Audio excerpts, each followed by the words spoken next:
cooking today on CRN Digital Talk Radio, the nation's food, wine, restaurant, and travel show. Michael Horn, Paul Stern. A little bit more for you here because it's become an epidemic, as I mentioned, on pets facing the battle of the bulge. Apparently, Purina has come up with this reality show called The Biggest Loser for Dogs. And then they have a Project Pet Slim Down, which has got webisodes that's available on there. And they're saying one of the biggest successes on the show was Courtney and her owner, Michael Sean Corby of Los Angeles. Courtney was an 8-year-old Shih Tzu, and she was starting to seem, they say, weak and tired all the time. Hoped to get healthier and a happier dog, and she didn't look good in her fat clothes, apparently. The dog started this program, this Biggest Loser for Dogs, weighing 19 pounds and shed 20% of her body weight since the project ended. This is the Project Pet Slim Down. So there you have it, a success story for someone with a fat dog. And pets facing the battle of the bulge. That's the big news today, Paul Stern.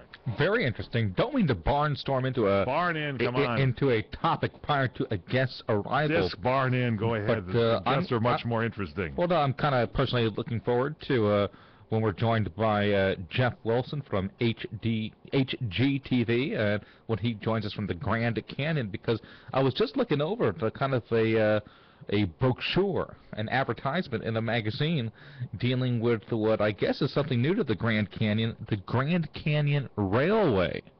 And they kind of give you that experience I'm sorry to interrupt you, but I mean, it's steep in the Grand Canyon. Is it the railway at the bottom of the Grand Canyon, or what's the deal? I'm not really sure. Maybe Jeff will be able to tell us a little bit more. Maybe he's heard of this thing. But the Grand Canyon Railway is one of those vintage restored train cars where I guess you don't stay necessarily on the train overnight, but it'll take you up to a local lodge where you will stay overnight. Then I guess it takes you back to wherever it is that it picked you up from. So is it like that James West, Robert Conrad, our very own Robert Conrad, who played James West in the Wild Wild West, his railroad car with a lot of gizmos and things in there, couches? I don't know, but and not to do a commercial, but it says here in the advertisement, it says create lasting family memories from the conductor's hearty cry of all aboard.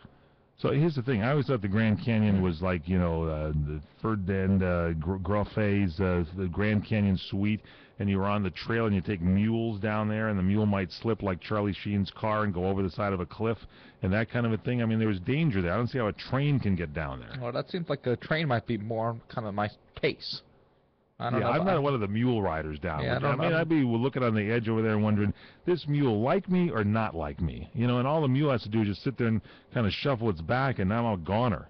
Yeah, and I've actually heard of people camping out at the bottom of the Grand Canyon and staying overnight. That doesn't sound like something necessarily I would be up for either. But it's eroding, too, isn't it, at all times? I think that's what Jeff Wilson, when he's on the show, is going to talk about. He's going to be live from the Grand Canyon because I think HGTV is trying to raise money for the National Park Foundation.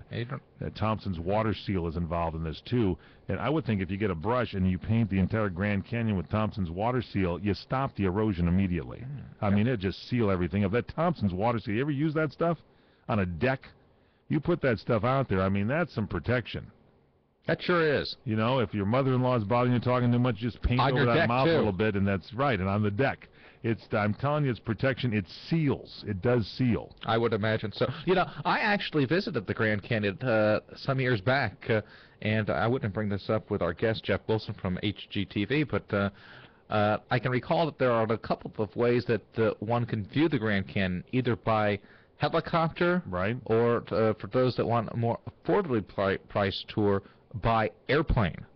And I got a problem with that again now, too. I mean, airplane, what are they, like crop dusting in the Grand? There's cliffs that are jagging out and everything. I mean, a helicopter hovers, but a plane, I mean, how much can you see? Just like whiz, and then they got to go ahead and come back out and make a loop, and you're sick and you go back in there again? I don't know if I do that. Yeah, being at the time that was a little bit short on funds, we elected to go for the airplane tour. Did you do it?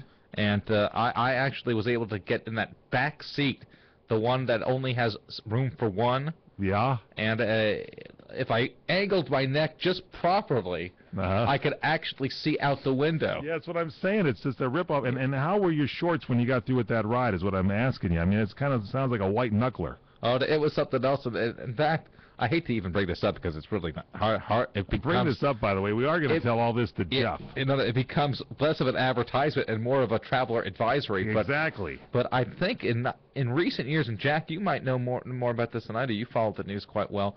Haven't there been like planes with tourists that have actually crashed? It does happen. So.